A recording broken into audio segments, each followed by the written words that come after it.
everybody. You looking pretty? I don't know. I didn't see a mirror. There's no makeup here. Well, it's right there in the camera. Is that makeup? Just look right Is she there. doing makeup? Yeah, she is. All right. Welcome back to ITM Live here at Q 2015. I'm Chris Walsh, and we are joined by the unflappable Paul Davidson. Not incomparable this year. It's unflappable. It's the search for the adjective that really makes this That's right. great well, show. it's because we've been doing it so many times. This is maybe our 10th time doing this. We have to add a new adjective each time. It's like the Wrath of Khan, blah, blah, blah, the Revenge of the Wrath of Khan or whatever. It started out as neat 10 years ago. Neat. Here's neat, Hall Davidson. Nifty. Nifty. We go that far back. Swell. The swell. Hall Davidson. Swell. That's right. Yeah. So, how you doing? Doing fine. Doing fine. You're traveling all over the place. Usual talking stuff, to talking to amazing teachers. Only where spreading there's the students message. and teachers. That's the That's only it? place I go. That's it. So, where wouldn't you go? Let's see, Antarctica. They have a kid up there. It's great. There's great a kid? Yeah, great kid. One. Very personalized A single instruction, one. individualized. It's unbelievable, really. Yeah, one-to-one Everything is- computing? Absolutely. Bring your own device. Lots of devices. Yeah, internet. Okay, there. It's a little sketchy. A little slow. They have a Stand- BYOP thing, though. It's really good. What's that? Bring your own penguin. They have. Oh, nice. They Nice. I love it. Yeah. So you just flapped. You're not unflappable. I did. That was good. And I'm trying to think. Did we say Arctic or Antarctic? Because the penguins I are did one say place. Antarctic. So okay, that's which- good. Okay, yeah, good. That's penguins. You were geographically correct there. Thank you. Yes. Thank you. So, you're doing a couple sessions here. I am. One of those sessions is around the tricorder Right. and bringing the tricorder kind of concept into education. Tell us about that. The tricorder of the Brave New World, and basically it's Star an Trek meets acknowledgement. Aldous Huxley, basically. Star Trek meets Dewey, John Dewey. Oh, okay. Really. It's John Dewey. That's good. Meets Malcolm Gladwell. The idea is that, as we all know, With the hair? right. It's different. Yeah, the hair. We all know this conference is about these great things devices will do. You've probably had a lot of people saying devices will do this, devices will do that. And one thing we've been trying for years is to make sure that the curriculum is meaningful on those devices so you can actually bring them into the classroom. Right. But one of the unintended benefits of that is if you can actually bring those devices in, if you can give them these tricorders, then astonishing things will happen. Hold on. Yeah. There might be some people who aren't as old as us who don't even know what a tricorder is. So we should define that in popular culture, what you mean by tricorder. It is a Star Trek thing, but it was a device that Leonard Nimoy originally, the late, great Leonard Nimoy, did that both could gather information, deliver information, analyze information, everything from motion to where the stars were to the health of a person. We'd get that. The scan. There's now actually an Quest is doing no X Prize. Yeah, X Prize is trying to build a real tricorder. There is a tricorder prize. There's kits you can get if you want just the television. Oh, there's a home version of tricorders. There you is. Make you your can own? actually get it. Yes. But it looks like the one that Leonard Nimoy had with a little strap and stuff. That's awesome. But there is an X Prize. Qualcomm's doing it called the Tricorder Prize, and it's really about that. So tricorders is now sort of moved into the general nomenclature as a thing. So the idea that we talked about is this, and it was a great start was done by Mitra's keynote this morning. Yeah. He took and exposed kids in rural India basically just to a device that was connected to the internet, and they did astonishing things. They learned to program. They learned to hack. They learned mathematical higher skills. So if you gave kids phones that could do things with the cameras. You think we could do that? Give them phones? Give them phones. Without taking them away? Exactly right. And let them explore with that. So the idea is that if they do that, they're going to be exposed to things and their brains will think, and then we don't even know what will come out of it. It'll be fantastic.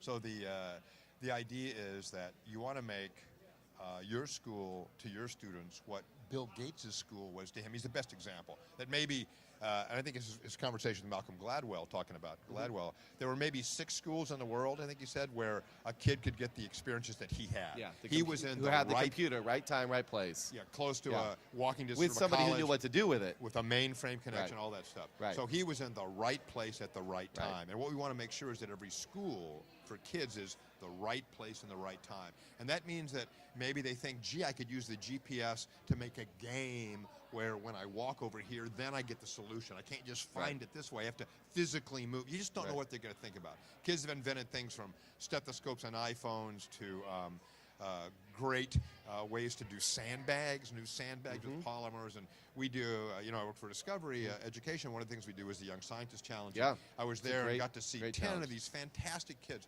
And those, we want to make sure that every kid has the same benefits that they do. Exposure to resources, exposure to lesson plans, and a lot of those are online.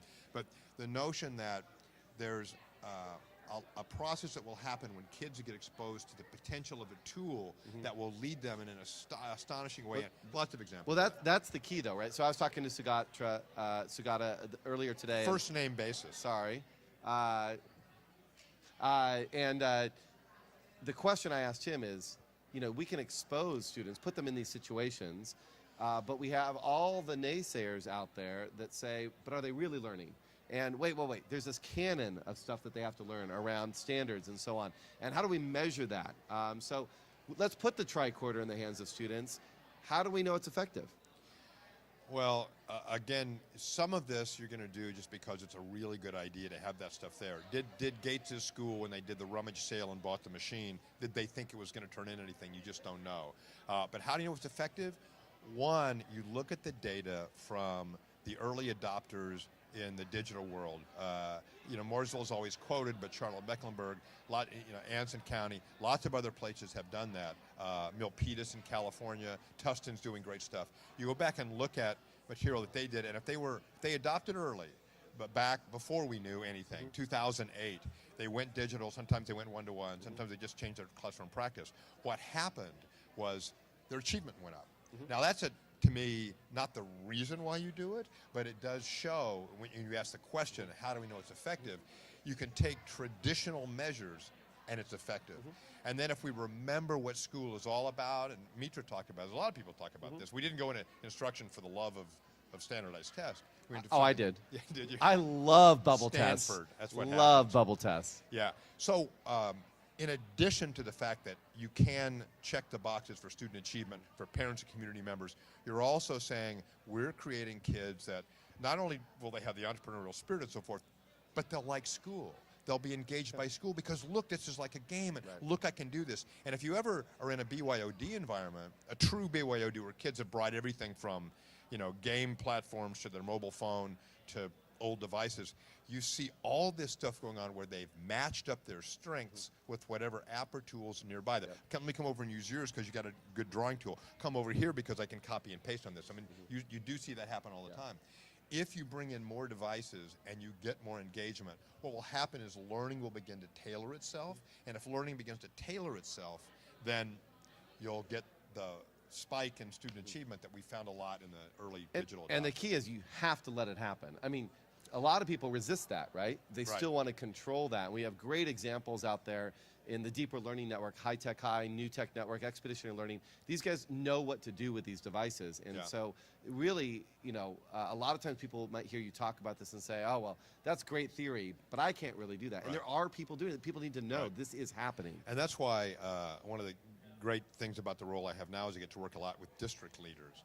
And what happens is if you're going to make this happen, it's really got to be all the way from the top all the way to bottom. Absolutely. And at a teacher's conference where you see great stuff happening, districts need to acknowledge that those teachers are not going to change the paradigm across the hall. A superintendent has to say, okay, we're going to do this on faith, or we'll do this because we want to, or whatever it is. It takes a visionary. Absolutely. And then that district person puts the district processes in place, whether it's procedures or learning strategies.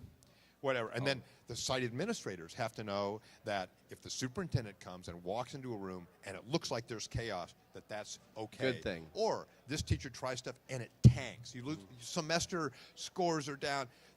The principals have to know that is okay. So the site administrators are empowered.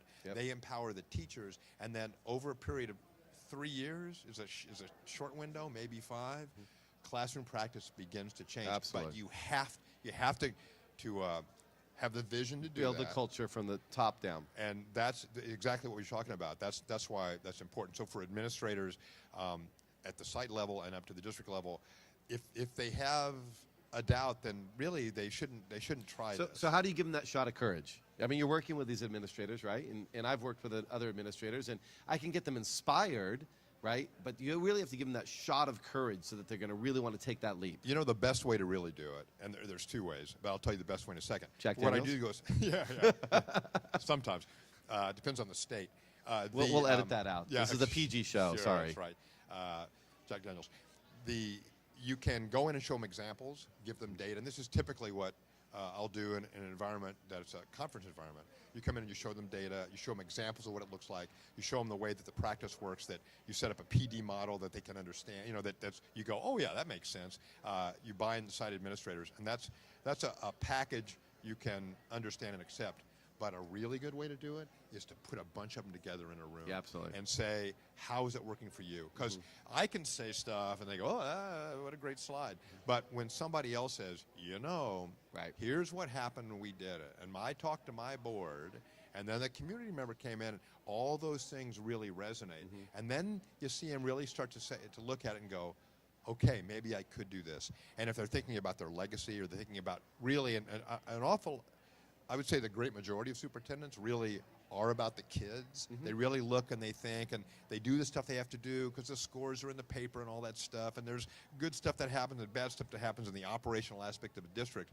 But they really want to make sure when they leave, their community's kids are better off sure. From the district and maybe from their leadership. And anyway, so it's you put them together in a room and they go, wow, if that person can do it, his district's sort of like mine, her district's sort of like mine, then that happens. Hey, thanks, man. Wow, oh, that's so good. Love. Wait, come in here and do it. Come in and do it. There's love here at Q. Come in and do it. Oh, I can. Yeah, see ya. Oh, thank you. Yeah. That was only one. Oh, wow. See, it's spreading. The love is spreading at Q. You couldn't hear it, so let me duplicate that. We love you all. You're great. And then a little thing about Chris. Yeah, just a little. Small thing. I was like, Krista. Yeah, it was really pity love. Chris. Yeah, it was pity love. Chris. Because some people think I'm Chris. Really? Yeah. Wow. Well, I do have the gray hair. You do. Getting there. I'm getting there fast. Getting there. So, you're growing it in your. Yeah, it's everywhere. You know, you get to an age. Old. Yeah. There's probably more we could talk about, but you know what? Poor River over there is saying, he's giving us the high sign. Like these old guys just need to just cut it off here. It's a lot of fun. Yeah. But we don't have time. We don't have time to talk about math apparently. But math is the next transformation in the digital world. So it's going to be very exciting. Keep an eye on math.